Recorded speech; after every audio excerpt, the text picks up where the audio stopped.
Hello and welcome to Pop Snitch Pod. I'm Rachel. And I'm Brandon. And I'm in a bad mood because I'm really tired of seeing people who didn't graduate from college and are such losers snatching people off the streets and taking them to detention centers. Great. Off to a great start. I'm in a terrible mood. I don't want to be here. Yeah. ICE is making me really annoyed. I have been this podcast is going to be a salve from that. Honestly, pop culture is like what's getting me through this week. Yeah. But yeah, having that on like constant news feeds and like seeing stuff, I just want to go like scream into the abyss and then walk into the sea. Yeah, I mean, I'm not doing well mentally looking at the news, and we try not to talk about the news on here, but this week it's been really hard to do both those things. And so yeah, when someone shoots a woman in the face and what do you say, you bitch? Yeah, we are not living difficult to ignore. We're not living in good times. Yeah. And yeah, for sure. So that's where we are. Should be clear about where we stand on everything. So if you like them, if you're like down with that, just turn this off. This is not for you. You don't deserve this respite. Okay. Politely turn off your feed. No, not politely. Slam it down. Get out of here. Kick rocks. People don't say kick rocks enough, I feel. Well, I guess there's no real need for saying kick rocks when you say things like the F word right out of the gate. I had to get it off my chest. I understand that. I had to get it off my chest. I just can't believe how psychotic the world is right now. And I have to like go to work and do a job. Well, and send emails. You want to know like what's truly unfair, and I did not want to add to the mountain of things that were troubling me this week, and that's this callback to 2016 trends. What is that? 2016 was not a trend. 2016 was just 10 years ago. It was where all this hell began, really. Yeah. And like we're like, oh, 2016. No, thank you. Let's not go back. Let's not reminisce. No, I actually really liked 2016 before the election. But the fashions and stuff, like, what are we feeling about that? I think people are just feeling like it was a better time. It was when we weren't taking ourselves so seriously online, when everyone wasn't trying to be a brand, when, like you were just posting like crazy stuff and getting like 17 likes and no one cared.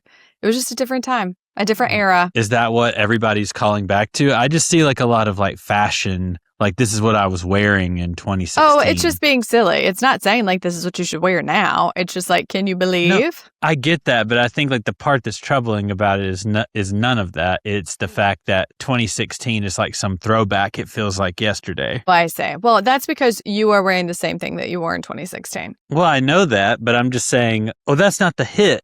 Do you hear what I'm saying? Apparently What's not. bothering me is that I'm getting old, and you're getting old, too. And then 2016 was like yesterday, but actually it's viewed as like some bygone era now. Only you're getting old. Don't you drag me down with you. Oh, you're coming up on 40 very quickly. You need to reckon with that information. I'm just a little teenage 39-year-old. Just let me live. Good Lord. No, I'm not old. I do not accept it. I hear you. Even when I'm 40, I'm not 40. I literally keep forgetting that I'm 39. Someone asked how old I was the other day, and I said 36. And I was like, oh, wait, no, I'm 39. Actually, I said 36. And then I said, oh, no, wait, I'm 40. And then I was like, no, I'm 39.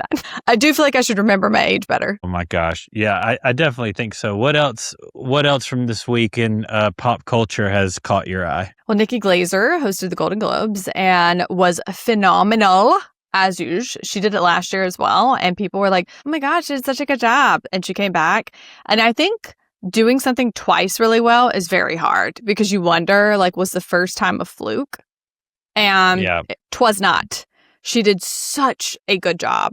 And Chelsea Handler did Critics' Choice, I think. And there was another, maybe they were the only two, but both of them did such a good job doing hosting. And I'm like, maybe just the lady comics should take over hosting. The boys have had a long run and a tough run, if we're being honest. Well, the boys don't know how to not make it about them and be like, I don't want to be up here about to get canceled. Yeah, I know. Yeah. She did such a good job of like towing the line between like soft jabs and being funny, like as a group. She didn't take low blows to anyone, and anyone that she made a harsher joke about she knew personally, and I think that was smart. I was listening to her like make the rounds on podcasts and stuff, and I love that she's a tryhard. She's like, yeah, I practiced. I thought about it a lot. I made sure I left the funniest stuff in, and the things that were on the cutting room floor were things that I just didn't think were worth it. And I thought that she looked stunning.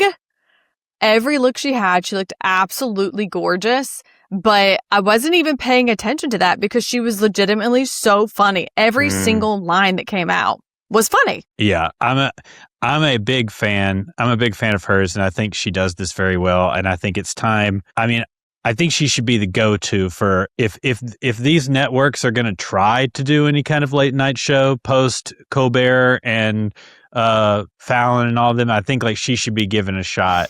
Yeah. To do something, but she probably doesn't want to because she probably just make just as much money just touring and doing fun things. I mean, who knows? I think she should be given a shot too. I just don't know how much longer network TV for this stuff is going to last. And yeah, it's hard to tell. It's almost like everything's moving to streaming, but streaming is becoming cable.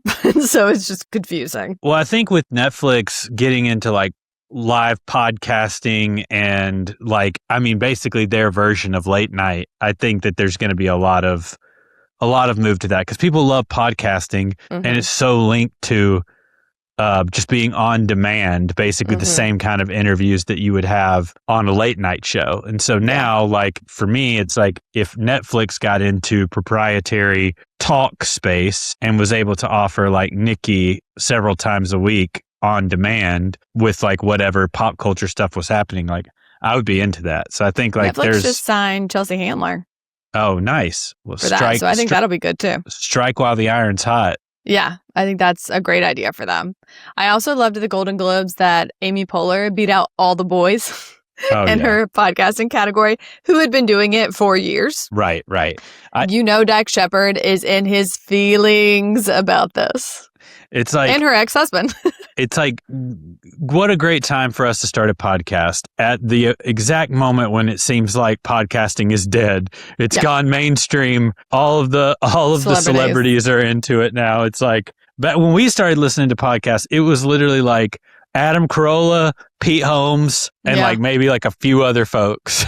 When we started listening, it was mostly comics. Like it wasn't famous people. It was a lot of comics. And that was it. And they had on other comics and they talked a little bit about comedy, but you really learned a lot about like their life and how they saw the world and the craft. And I thought it was so fascinating. And that was probably like, 2010? Yeah. It's like you either listen to like On Being or Adam Carolla or a comedian podcast. And that was pretty much all there was. Yeah. Or all that it felt like there was. Or Joe Rogan. I guess he was like his own situation. Yeah. I mean, and even that was, I think he started that. Maybe he had it back then, but it definitely wasn't as popular as it is now. Yeah. He definitely had it back then. He and Mark Maron both had like where everybody like smoked weed and they talked for like hours and hours and hours. Oh, that's true. I also saw that Kiefer Sutherland got arrested. Did you see this? That he got arrested for like attacking a rideshare driver? Oh, he's always getting arrested for drugs or something. Like he's a troubled man. What is wrong with him? I think it's just being male over 50. Yeah, it's an epidemic. It's really, there's a lot of them. I think we should just put them all in an asylum like they used to do with the women. And the vast majority are problematic in some way. They could go in the attic. I hear it's nice up there. Put them in an asylum, maybe a lobotomy. The attic? The proverbial attic. The proverbial attic. We could, tie them up and give them lobotomies like they used to do to women. I think that we just need to reverse course. Yes. And like allow put them them in the to bed, shock them to death, shock their brains. Into oblivion. I think that's right. Sterilize them. They used to do that. Yeah. So I think he has a lot to look forward to in this new world. Yeah, I agree with that. But that is crazy to just be like, you know what? Before I get in this car, let me beat up my Uber driver. Well, I mean, freaking Mark Sanchez did the same thing. It was just like a guy who was delivering pizza to him, and they got into some altercation. And he beat him half to death. God, people out here just trying to deliver things and take you from point A to point B, and you lose your mind. Yeah.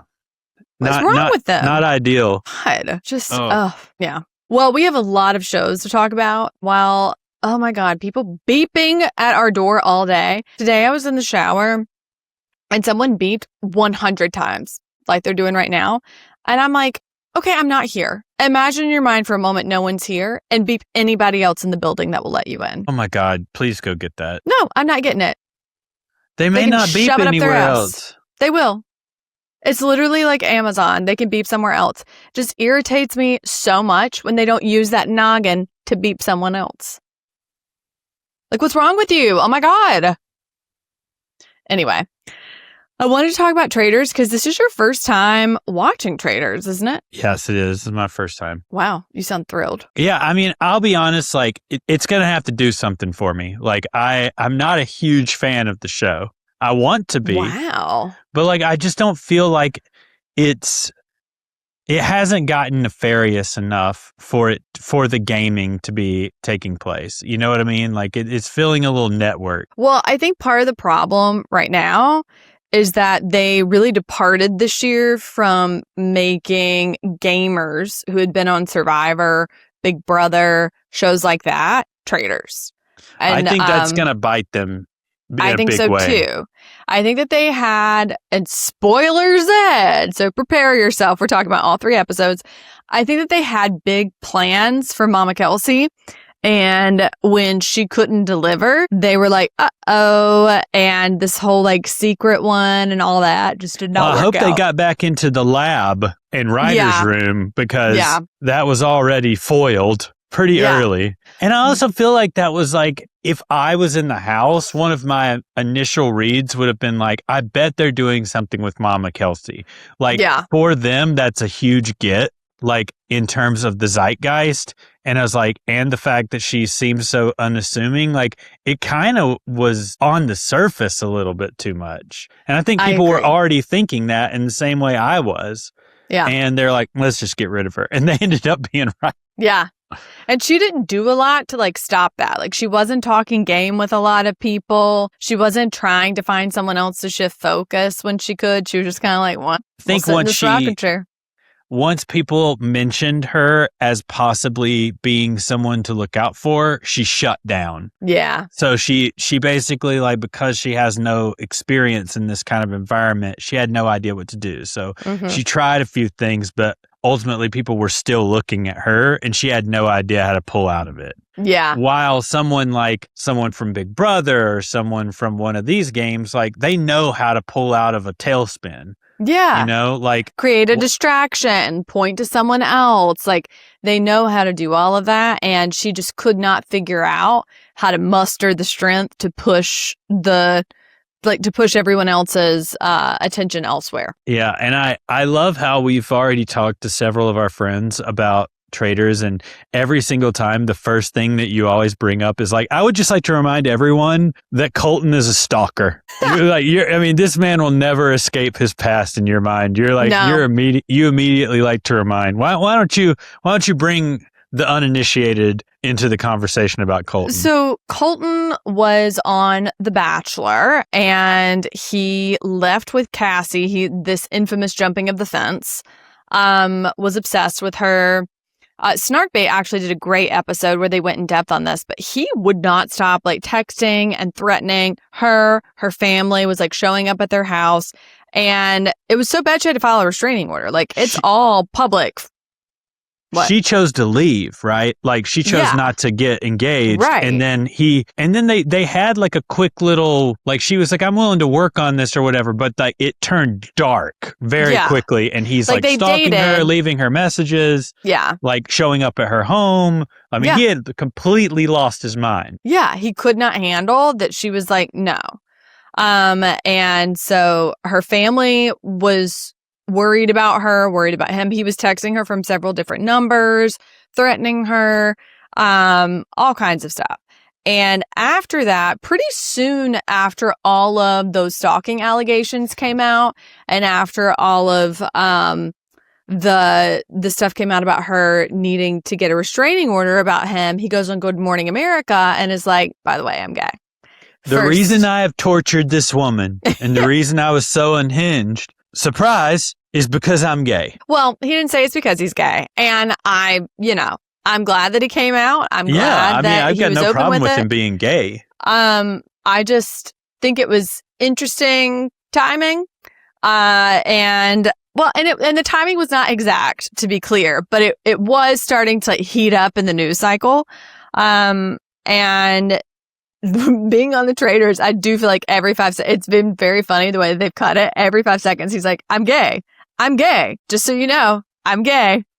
He has said it like 700 times. He's like, as if the pearl tie and the 20 brooches were not a sign. I liked his like light blue cape. I was like, low key, I'd wear that. I did like the cape, and I think you'd look great in it. Thank you. I don't know. I just think that as soon as he came out, he was just able to shake that off completely. And, he married a man, they have children, and he's just like, yeah, no big deal.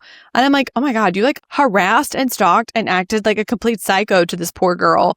And were able to just like brush it under the rug. And you did this all while having been on reality TV and never suffered any consequence. I will say that he kind of gives the vibe of like, I'm gay, I have a husband, I love my life, and I'm also into the politics of Rand Paul. Yeah, I could see that. It gives that like MAGA adjacent libertarian feel. Sure. Maybe that's why I dislike him. Because he's giving me those vibes. And I hope I'm wrong. I think I don't know. You're allowing room for him to be redeemed. I am. I'm allowing room for it. I just think people let that go way too quickly. And we just wash that slate clean. And if that happened to a woman, her slate would never be cleaned like that. And it just irritates me. So you're saying forgiven, not forgotten? I'm not saying I've forgiven or forgotten. I'm saying there's room for both. Okay. All right. There's room.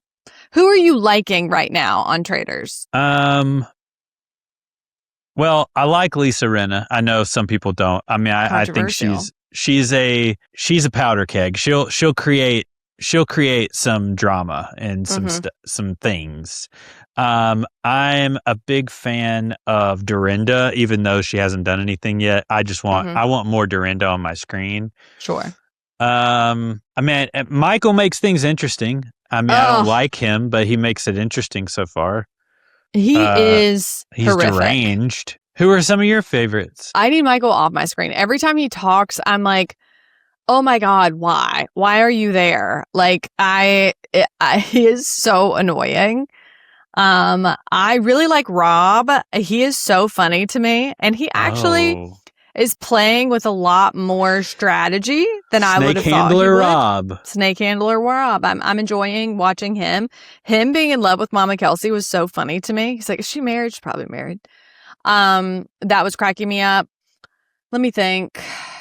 Definitely not Michael. I mean, someone needs to pop him outside that castle real quick if I'm going to be able to keep watching that show. I think his voice is just so irritating and he just projects on everyone so much. It's exhausting watching it. Jam Jam's getting on my nerves a little bit. They're taking out the gamers. This is what I'm saying. There are more people that I don't like than I do. And I think that is part of the reason why I'm so frustrated right now. Well, I think after this next batch, that will stop. I think that there will be people that I like more. Who's the Big Brother woman? The black lady, she kind of has like some good feelings on who might be traitors and stuff. I know who you're talking about, but I can't remember her name. But she's from Big Brother. I cannot remember her name, but she's been fun to watch so far, and I think that she's the kind of person who could figure out and make some alliances with some traitors, probably. Yeah, I need to pull up the cast. Let's see. I like Mark Ballas. He hasn't really done very much. Yeah, he's laying low, but he's already been nominated for a death, so I don't think that doesn't bode well for him. Yeah, but that was just because they were throwing stuff in graves and whatnot. I don't think that was like as telling. You know what I mean? They weren't really paying attention. I love Monet Exchange. I will say that. And Monet Exchange, right? I don't know them. They used to sing in the choir at my church, though. Oh, yeah. Tiffany Mitchell is who we're thinking of from Big Brother. Oh, yeah. She's great. I'm curious to see how Stephen Colletti does it. The fact that they keep saying he's from One Tree Hill and not Laguna Beach, I'm like, I'm sorry, do you not know history? I like What's him, happening? though. I like him. Mhm. I think he could be fun. I like Kristen from Top Chef. I think she's a lot of fun. Tara Lipinski is already like sussing people out, and I Has think she she's uttered a word? Do I know the sound of her voice? No, remember, she's the one who was sitting there watching them play Lisa chess. and then play chess. So I think there's a chance that we get more action out of her. Let's see. Eric is he's thwarted being gone like twice already, so he's doing pretty well. Yeah, I think it'll be interesting to see how it plays out. I think Colton's going to be a big character in this. I think he is too. I think he has the potential to kind of rule a side of the house. I think he's probably the most likely to become a leader in the Faithful Alliance, you know? I really like Johnny, and I hope they allow him to be a little unhinged. I hope they bring that. And I really hate that Portia's gone. Like, I know. I think that was a very, very bad, setting it up to where there was even a chance that she could go home on the first outing sucks. Like, she's got real star quality, and I would have liked to see more of her. I could not believe that she went home so fast. It was like Dorinda going home first on season 1 or whatever.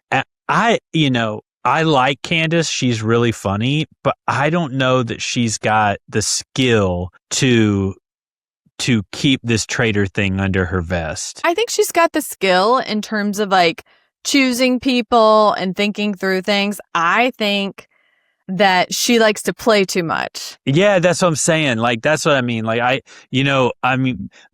conga line thing, while it worked, it just cast many aspersion on her. Yeah.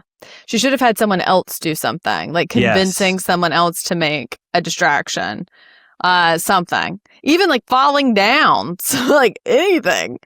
I don't know. Yeah, I think act like you fell down the stairs. Something to get some attention. Help me.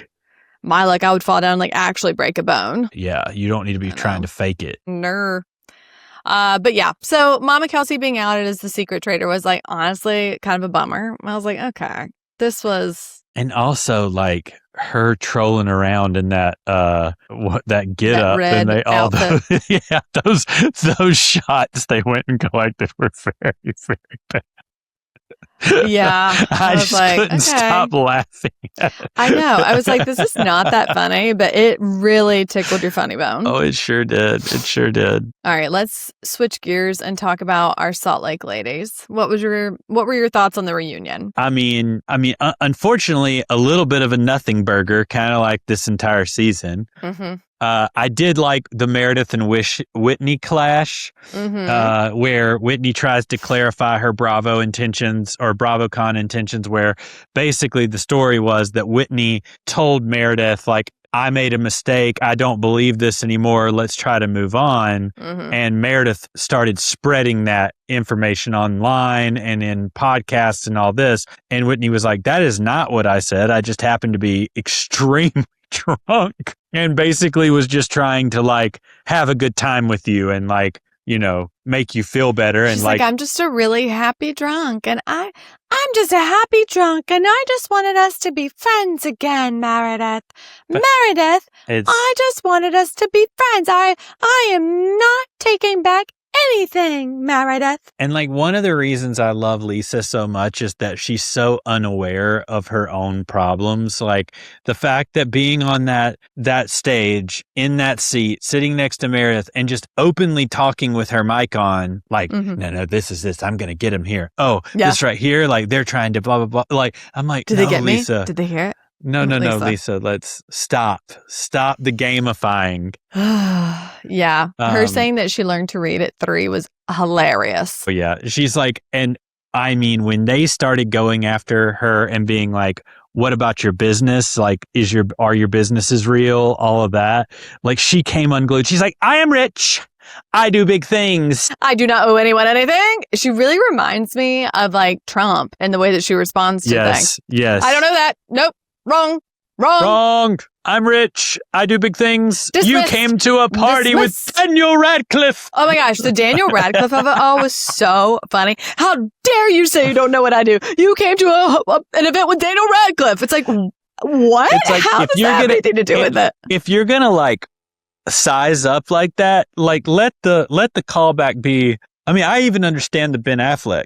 Yeah, Leonardo DiCaprio. Let it be Leo. Let it be Lady Gaga. Let it be like, but being like, you know who I am. I'm one of the most popular party throwers in the world. You saw Daniel Radcliffe at my party. It was so bizarre. I was like, but that still doesn't explain what you do. I mean, Daniel Radcliffe is a celebrity. Sure.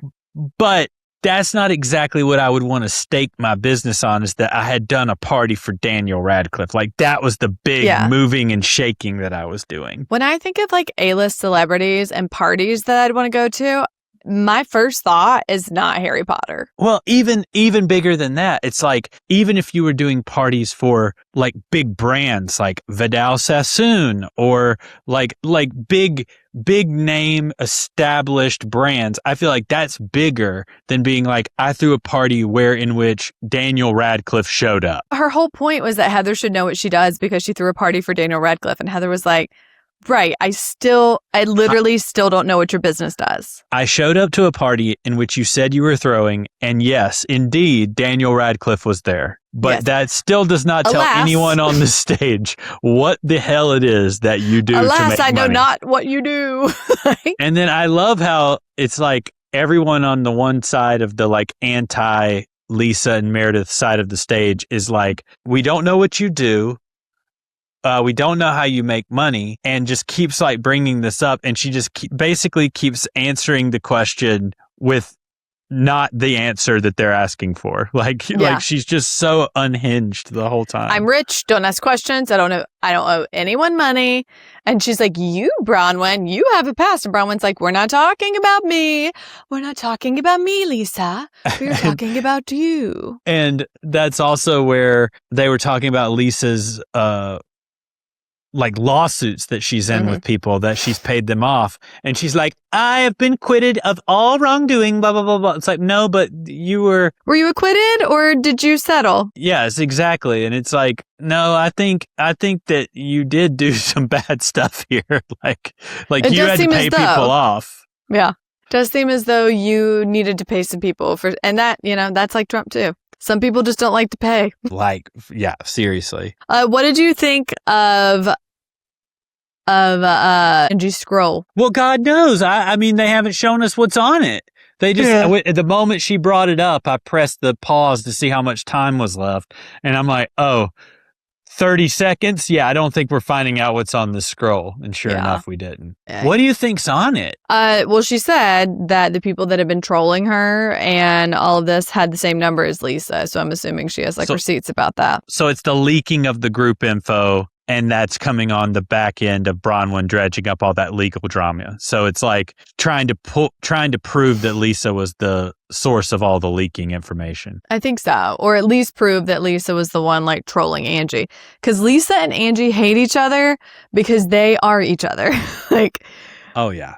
And they're both really competitive. They both like need to show and flaunt their wealth. I guess the difference is that it's very clear to see how Angie is wealthy, like what she's doing, what her thing is. And Lisa's a little more in the shadows.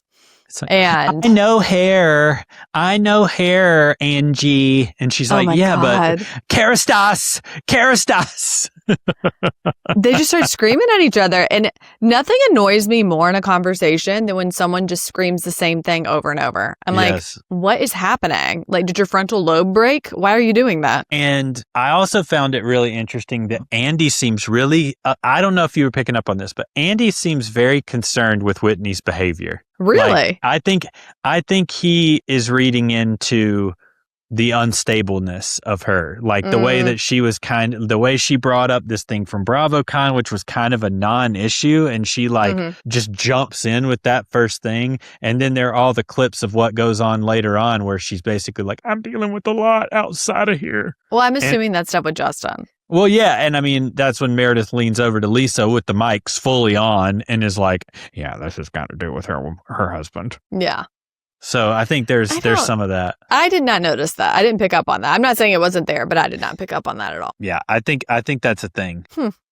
Maybe. I don't know. I always feel like Whitney at these, especially if she hasn't had much of a storyline, tries to like have a moment. Well, the biggest thing is why I say this is the biggest evidence of it is that Andy was the one who brought up her behavior at BravoCon about being really, really drunk and being extremely drunk and them having to roll her out on stage for Watch What Happens Live. They didn't think they were going to be able to get her out on the stage. He was the one who brought all that up. Well, he didn't bring up her being drunk. He did say that they were worried about her for Watch What Happens Live, though. Yeah, so. Yeah, hopefully the other two parts will be better. This one was just like the same shit we've seen week after week of them fighting. Yeah.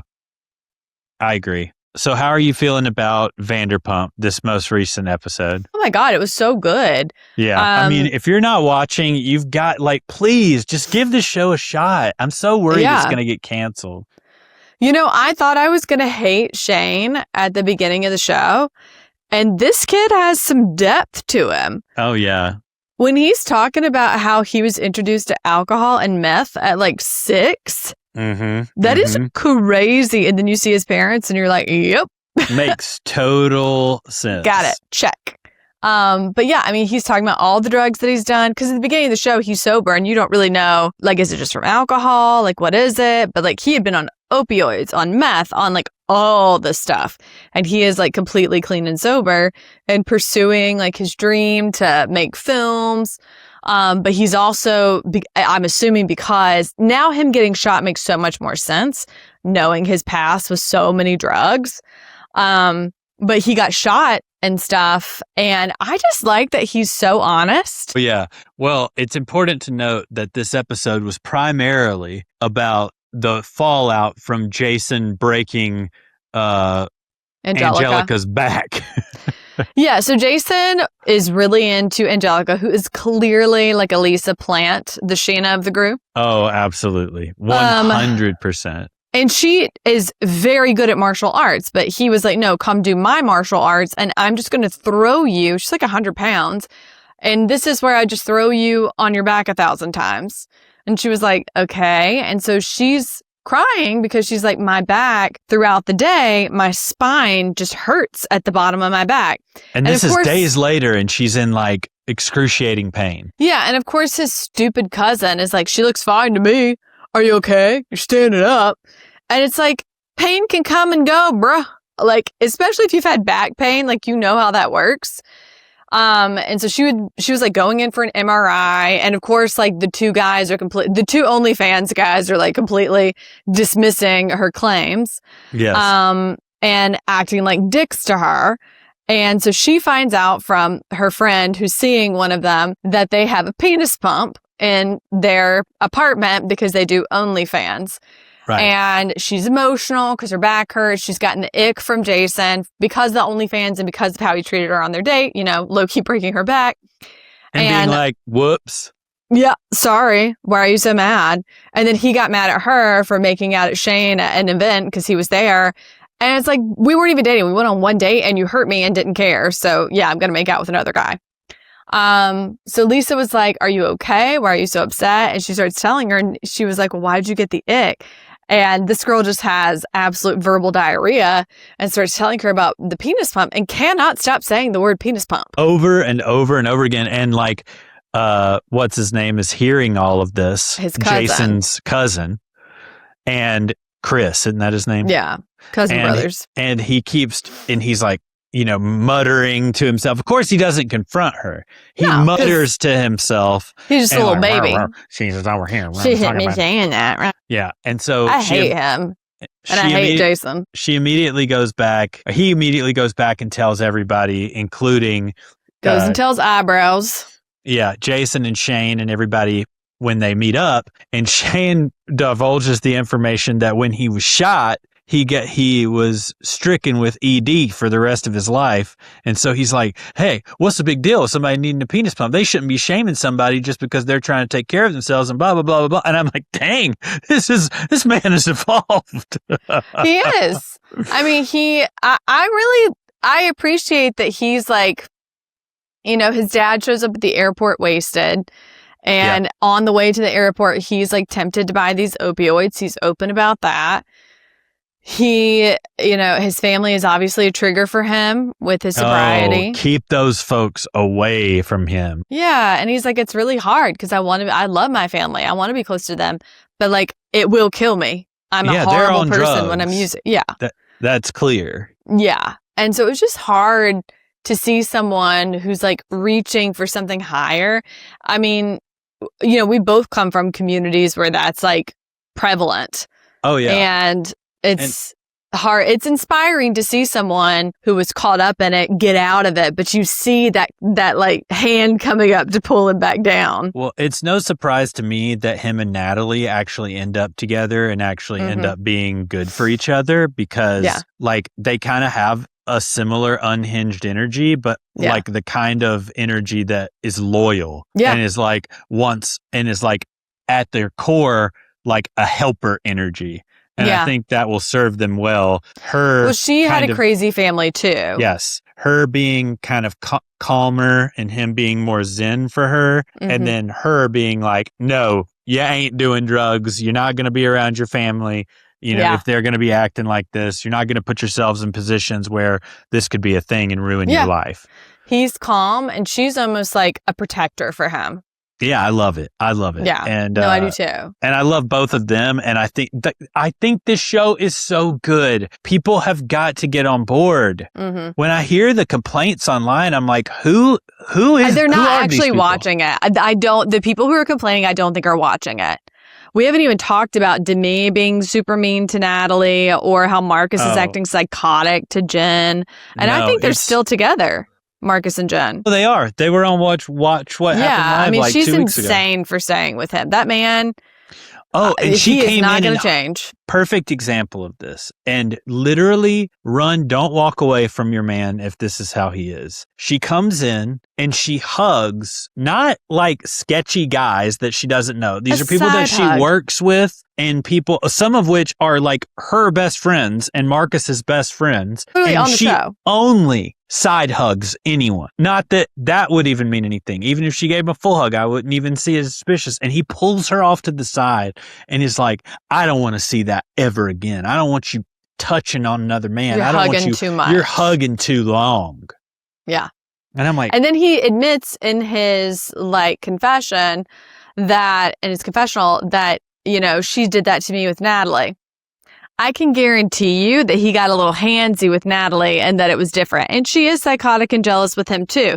And I'm like, if this is how you both are, this is not going to work long term. I'm telling you, you run this kind of control. This is where me and you, we don't sync, like we sync up because we're great partners to each other, but we don't sync up on a lot of things that really piss us both off. But one of those things is someone trying to control us, you know, and especially someone who's trying to control us, who's trying to act like they're not trying to control us. Oh, yeah. And so when I saw that, just immediately I'm like, Marcus, no. He cannot be on my good list ever again. No, he is Jax 2.0. He's insecure. Insecure men will ruin your life. Like, I don't know how many ways I can say this. Put it on I really hope the ladies listen. No, and I thought Demi handled it really well when she went up to her and was like, I'm trying to say this in the nicest way possible. He will never change. So you have to decide if dealing with this and having these nights where you come and cry in the bathroom is something you want to do forever. Carrie from Sexy Unique Pod said, if Demi was my manager, I would, he said I would unalive myself, but he was like, if I had to think about going to work and Demi was going to be there as my manager, I would not go in. She does seem like someone who would give you like a jump scare from just like staring at you with a mean face. Yes. Yeah. She, like Marcus, is collecting a list of wrongs to like spew on you at just the right moment. Well, she's just like horrifically jealous of Natalie. She gives Katie Maloney at her worst energy. Like during that really bad Katie season, like that's kind of how she acted at work. Like always collecting the list of wrongs to be able to like insert at the wrong time. I was getting a little bit of that. I think for Demi, I think she is irritated by Natalie and she's irritated by the attention that she gets.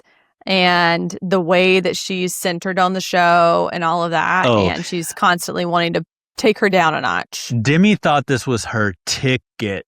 She Mhm. thought she was going to be numero uno on the call sheet. And Natalie has taken that from her handedly. Yeah, and And she's really, been there for ages. Angelica, too, Yeah.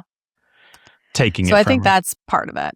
Yeah, for sure. All right, let's shift gears to Southern Charm. Southern Charm. Southern Charm. Where we torture animals in order to get closer to men that are not worth our time. Poor Sally. Oh, my word. Listen, if you're staying in a man's hot tub and you are in your 30s and this man is 37 years old and you have stayed there until like 4 a.m. and you've been in his hot tub late at night 8 times in a row and he has not so much as kissed you, he has not touched your body, it's not happening. Like, I don't know what to tell you. What is going on? She was not reading the signs. No. And I will also, so this was one of the questions on Watch What Happens Live. How would you have answered this? Did Craig lead her on? Would you say that anything he did was leading her on? Yeah. And I think he did it on I think he led her on via text because he wanted her to keep coming around so that Charlie would come. Ah, dang. Yeah. That's rich. So I think she wasn't reading signs. She was holding up, you know, we always want to believe what we want to believe, right? So she was like, well, he texted this, so he must want that. So when he wouldn't do it in person, she was like, I don't understand. And we would see that from her, like talking to her mother and stuff. Yeah.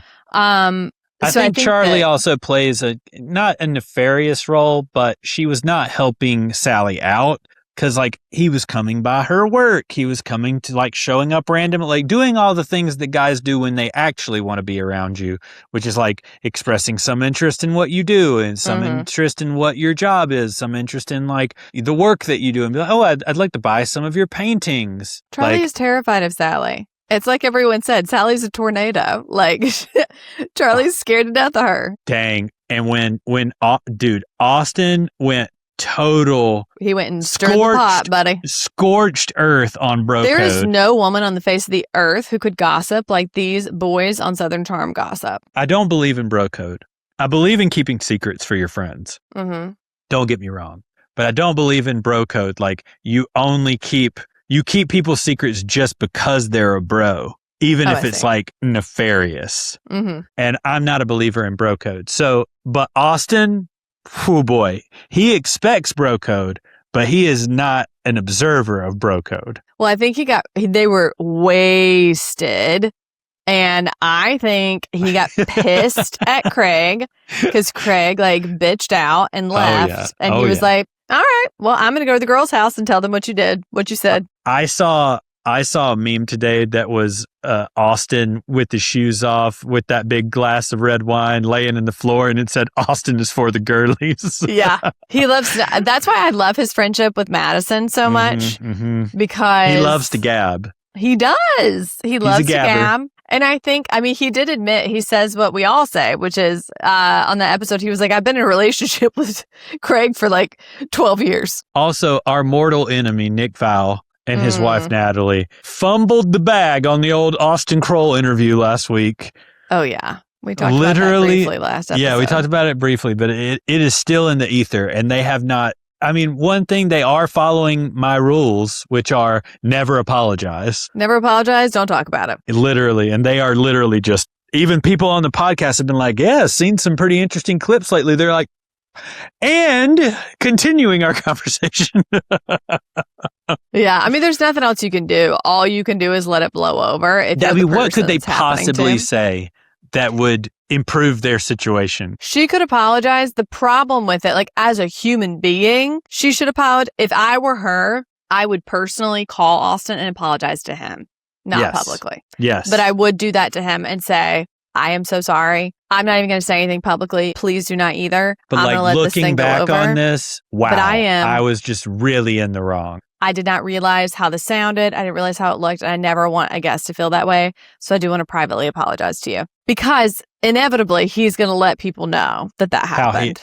How he feels about it. And we don't know that. He's done a good job of staying out of it as well, which I think is smart. My guess is they both got a pretty good PR teams. Yeah, well, and the thing is with Austin, like he just comes out smelling like a rose, and if he wants to go on Viall Files again, they'll have him back in a second. Exactly. Because if anything, it would be a apology tour for them just to have him back and show, oh no, we're good. I'm curious if this is going to impact like other guests going on their show, though. Yeah, I mean, I don't know.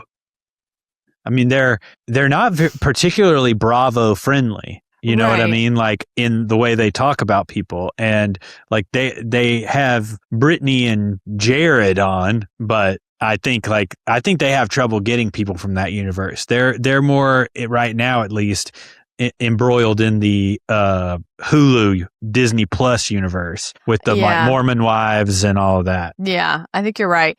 Like I was thinking, like, oh, they had Denise Richards, but a lot of the people that they've had are folks that then had Hulu shows. Yeah, like them and like all the Bachelorette content they still do, and the Taylor Frankie Paul stuff and like the crossovers there. So I think they're more stuck in that space. They better watch out. They may lose control of the Bravo stuff. Well, I know some contestants from Traitors last year have gone online to say that they felt really disrespected by Nick Viall last year. One of the women who you would know because she was on Survivor said that he asked her to come out for an interview and she didn't even want to, but her team was like, it's a big podcast, might as well go out there. So she goes out, she flies out, and he's like, I actually don't even have time for this interview right now. Can we just do it?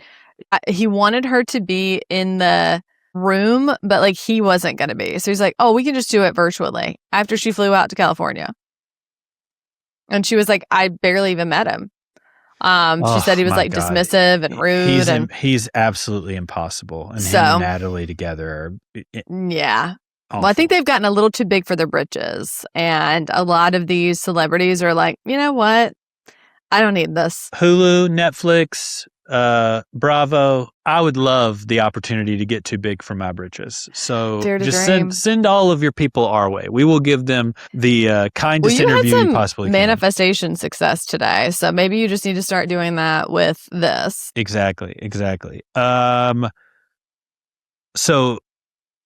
Sally, going back to Sally, this chicken coop situation. So her and Craig talk about chickens and like how great it would be, and how Craig wants to have chickens and like just be able to get, eggs whenever he wants and all this. And so she's like, oh, well, let's go and get chickens together. I'll build a chicken coop in my yard and blah, blah, blah, blah. And while they're at the chicken place smelling chicken feed, chicken crap, that's where Sally decides to divulge her like of Craig. And I mean, the look on his face. Yeah, it's fine. Let's just keep going.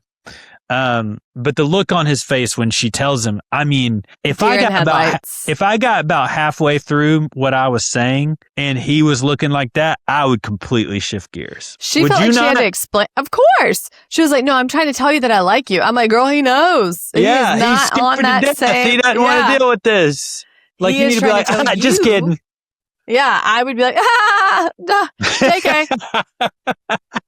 Gotcha. No, I would die. I would actually like squish one of those chickens because I'd be so stressed. I was just worried the way they were handling them and stuff. I didn't like it. Don't touch it. Don't touch them. They're too small. No, I didn't like any of that. I thought that was insane. But Southern Charm editing last night was perfect. Like them going from her making that dang chicken coop to going to the chicken feed store and him being like, I'm not really. He's like, we're just friends. We're friends, right? Yeah. To then asking Charlie out. I actually felt really bad for Charlie at the end of the episode when Rodrigo was so drunk. He's like, Harley's going out on a date with him. Don't scare her. Everyone was hammied. I love Rod. He cracks me up. Yeah, he's great. He was like sweating. Oh, and like her eyes when he said it was like, Molly's facial expressions in this entire encounter with Austin telling Sally what Craig said, Sally reacting, and then everyone finding out that Charlie was going on a date with Craig were absolutely priceless. I hope that everyone makes a million memes with them because it was perfection. Let's get Molly back in the mix. I know. We've been a couple episodes without Molly in the mix, and I'm ready to bring her back into the. She's just so funny. Like, she's easy peasy. I like when she goes in on Sally. I think she was probably enjoying Sally having to like eat some shit about this. Well, the whole thing is like And Sally, like all the projection, she just flies off the handle as soon as she finds out all this. Like, he's a piece of crap and he's blah, blah, blah, blah, blah. And like Vanita, who has every right to say, I told you so.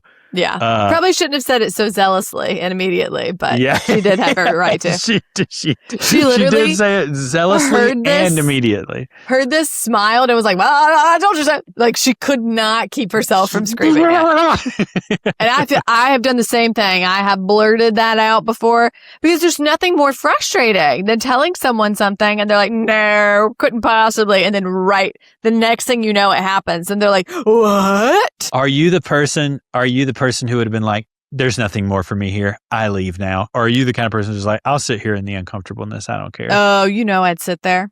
That's what I love about you. I can handle a level of uncomfortability that other people can't.